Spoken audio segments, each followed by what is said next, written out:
without further ado, it's time for Petey's Puck Talk, the Nick Schmaltz edition. Let's start right away with what Nick Schmaltz's game is all about, and it's all about his offense. And we're going to take you back 2 seasons. He is the record setter and still is for most points per game for the Arizona Coyotes when he put up 7 points in March of 2022 in Ottawa. Amazing. Not only could he score from in tight, the passes he made were elite playmaker. He is all about his offense. So, a couple of points you want to make. He's second in points per game last season, only behind Clayton Keller. He's second in goals, only behind Keller. Oh, this is since 1920, since his first full season here. Second in points per game, second in goals, and second assists, all trailing Clayton Keller. So he is the offense since he's arrived here in the desert for his first complete season in 1920.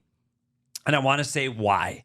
Here's the reason. That Craig brought up the speed right away. His speed between the blue lines and his ability to get from his defensive zone to the offensive zone and beat players up the ice. And you can see in this slide where the opponents, he is near 3 of his opposing players. And by the time he gets to the red line, he's already beaten 2 of them. And by the time he gets to the blue line, he's all alone.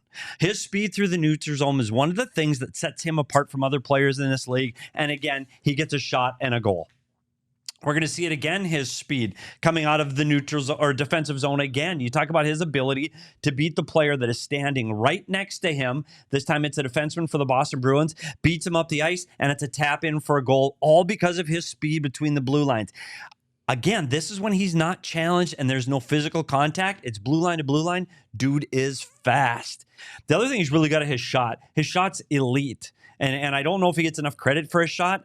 And it's all about how his release is so quick. We talk about Matthews and his quick release. You're going to see it here.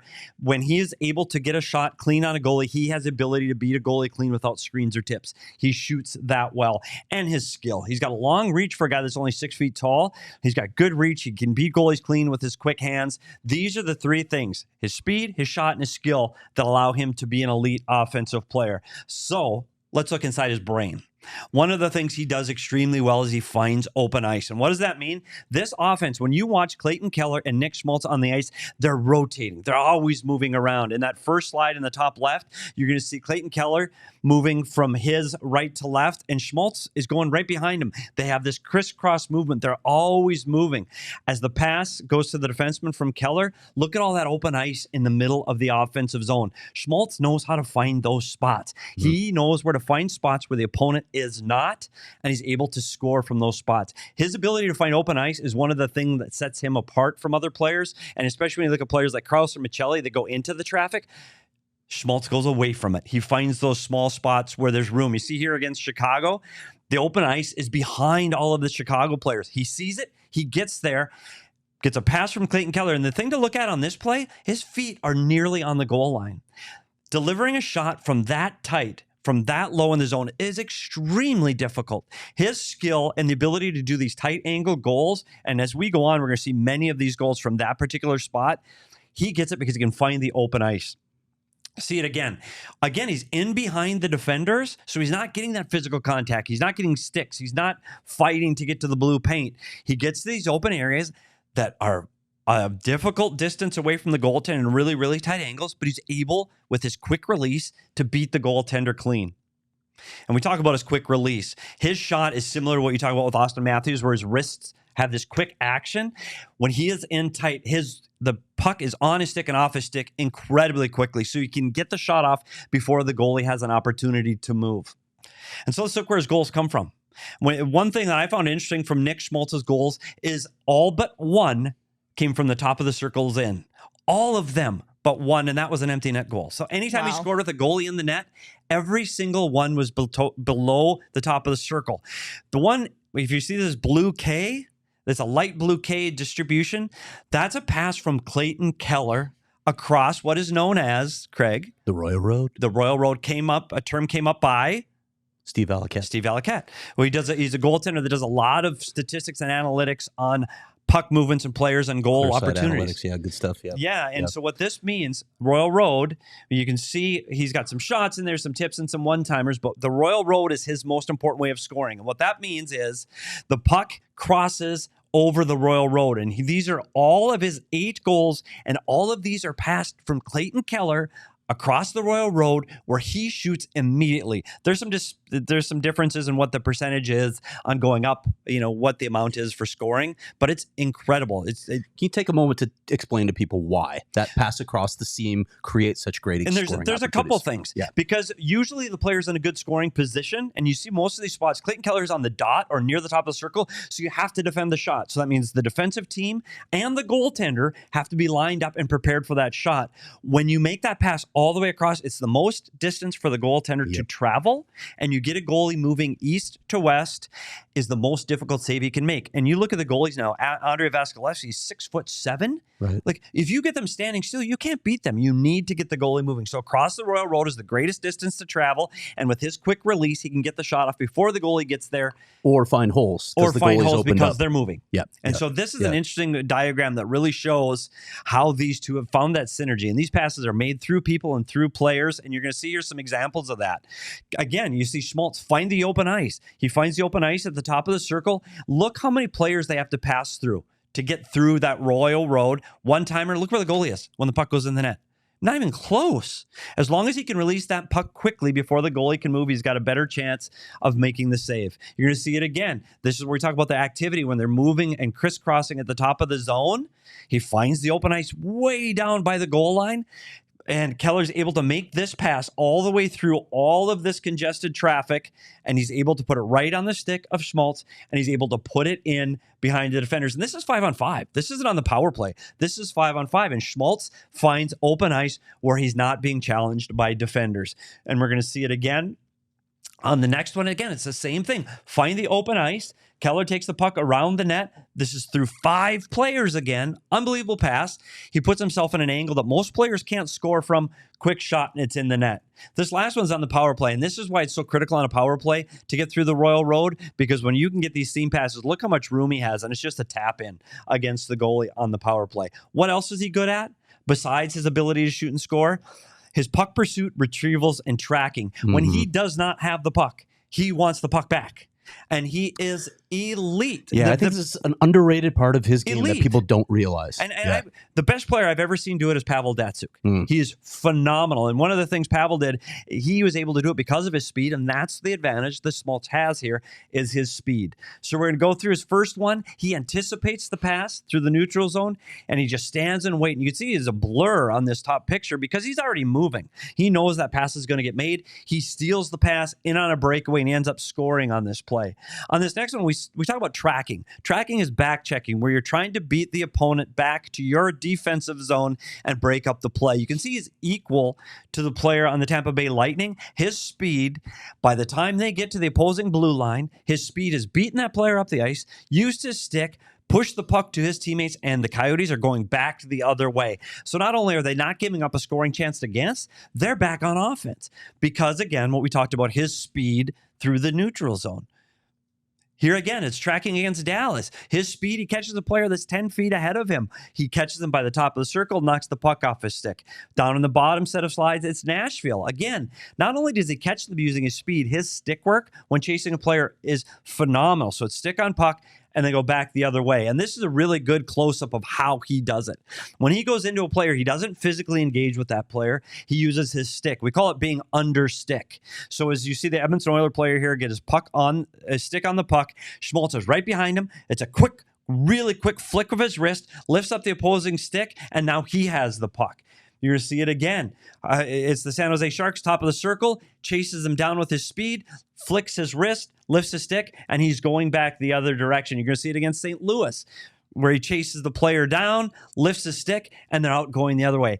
When you watch him next season, and you watch him as the season approaches, watch his speed when he pursues players getting up the ice. Which brings us to the next point, what he needs to work on. And first, you guys mentioned it right off the top. It's his strength. And when you see him, one of the things he did in the offensive zone, he stayed away from traffic. He stayed away from opposing players, and he tried to separate himself from the opponents in the defensive zone, because when he is challenged, as he is here physically, one-on-one physically against the Nashville Predators, you see the space close up. He doesn't move the puck, and it's not even a big hit. It's just a little push, and he's off the puck. You're going to see it again, where if he's confronted one-on-one along the boards, he does not maintain possession. He gets pushed off the puck easily. He's soft in these corners. He's soft against the wall. Here's two more examples, both ironically against Colorado, where he's pushed off the puck easily and the puck's going the other way. So he wants to move that puck before he has to engage in physical contact. The other thing about his physicality is he doesn't hit. And here's a chance he's got Max Domi going into the corner. They're 50-50 on the puck. And instead of using his speed to get there to make a hit, he coasts, uses his stick, and allows Max Domi easily to get to the puck first. So let's talk about his hits.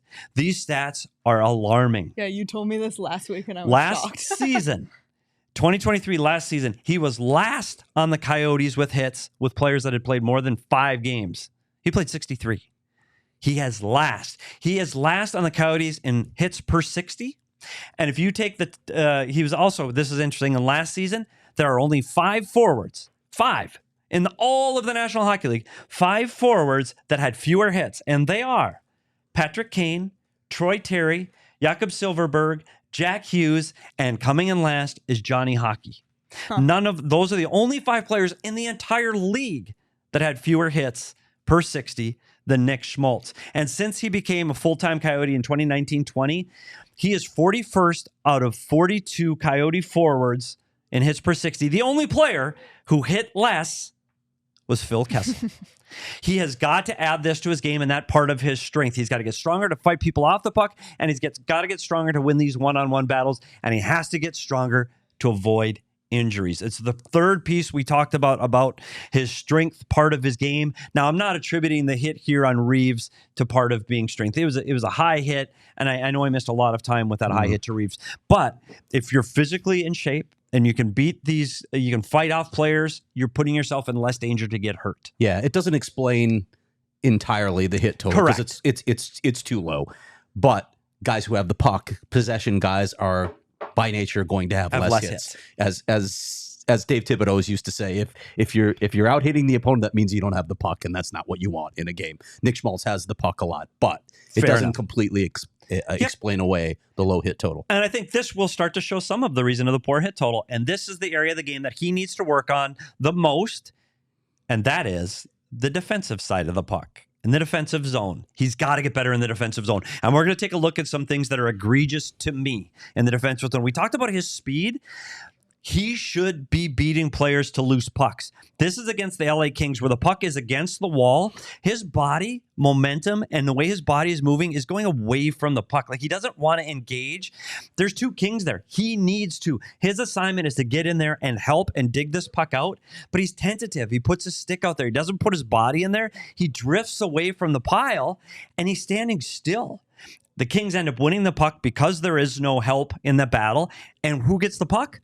The guy that was standing right next to him beats him to an open area of the net, shoot and score. So not only did he stand still, not engage, the guy that he was responsible for sneaks in behind him and is able to get the goal because he's what we call straight-legged. He doesn't move when he's in the defensive zone. You're going to see it again in this play. I wish we could show the video of this play. This is all one play where he's at the top of the zone, guarding the Philadelphia Flyer defenseman. As the Flyer defenseman goes down, this looks like he's going really fast. He's not. He just zips by Schmaltz. He had a horrible angle, didn't defend well, didn't use his speed to cut off the angle, allows the puck to come back up high in the zone, gets another stab at it. Again, the defenseman does a spinorama move, goes around and behind him, beats him again. Then, as the puck goes up through the zone, he's late getting to block the pass, so he doesn't do anything. He gets turned over by the defenseman twice, allows the pass to get through, and they shoot and score from the top of the zone. All with him not leaving a 3-foot area. Never turned a wheel. Didn't skate at all. He literally was just standing and watching. We go to another example of this where you see him lower in the zone this time. As the defenseman comes in off the wall, he's focused so heavily on the puck. He gets puck focused. He loses the player in behind him. It's a pass, which he does not block, and it's just a tap in for the opposing team. So he gets puck watching too much. And this is what I talk about straight-legged. And this is what I talk about working and competing in the defensive zone. Andre wants guys to move and attack and be fast in the defensive zone. And when you watch this shift in its entirety against Florida, these guys are working, meaning Keller is working. The defensemen are skating. And if you see on the top left picture, Schmaltz is standing up. By the second picture, he's coasting to the blue line while the defenseman is shooting towards the net. Like, he's going away from where he should be going to where the trouble is to help out in front of the net. He's drifting out to the blue line, standing still and coasting.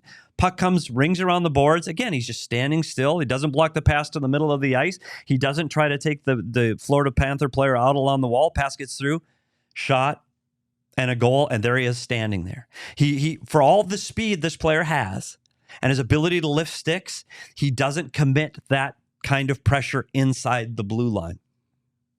I'm going to do it one more time. He's coming back into the zone. You're going to see the puck go behind the net as he chases the player behind the net. You can see him by the third slide. He's just drifting into the corner. His job right now is to stop in front of the net, protect front of the net. He's got to protect the net. It's the most dangerous part. It's a 50-50 battle behind the net. He has no idea, but he's just drifting, coasting away. Puck comes to where he should have been. And again, it's an easy tap in for the Flyers. Again, we see the standing around, straight-legged. The pass gets through him to Anaheim. Now, instead of busting his ass and getting to that Anaheim defenseman and getting in the shooting lane, he coasts. What happens when he coasts? That player is able to make a pass to the other defenseman because he didn't beat them with his stick. He didn't get there to get in the lane with his body. And again, another not easy goal, but another goal from the blue line where he is standing still. So when we look at Nick Schmaltz's game, elite speed, elite. Like he is in the tops. I mean, he's not McKinnon and he's not McDavid. He's that next tier of speed. His hands, unbelievably quick around the net. Think Matthews is a release. His elite shot, offensive zone awareness where he can find those open areas where he stays out of traffic and still get a shooting lane. And he's got his high-end puck pursuit where he can steal the puck from the opposing players, but he needs to get stronger. And he's 27 now. He's got to get stronger now. He's injury prone, so he's got to stop putting himself in situations. He's got to get his head up. Defensive zone coverage has to get better. He's got to be more committed to what they're trying to do in the defensive zone and his consistent compete levels. We saw that in the offensive zone, his feet are moving. In the defensive zone, he's standing straight. Those have to get better. And that is your deep dive inside Nick Schmaltz for PD's Puck Talk.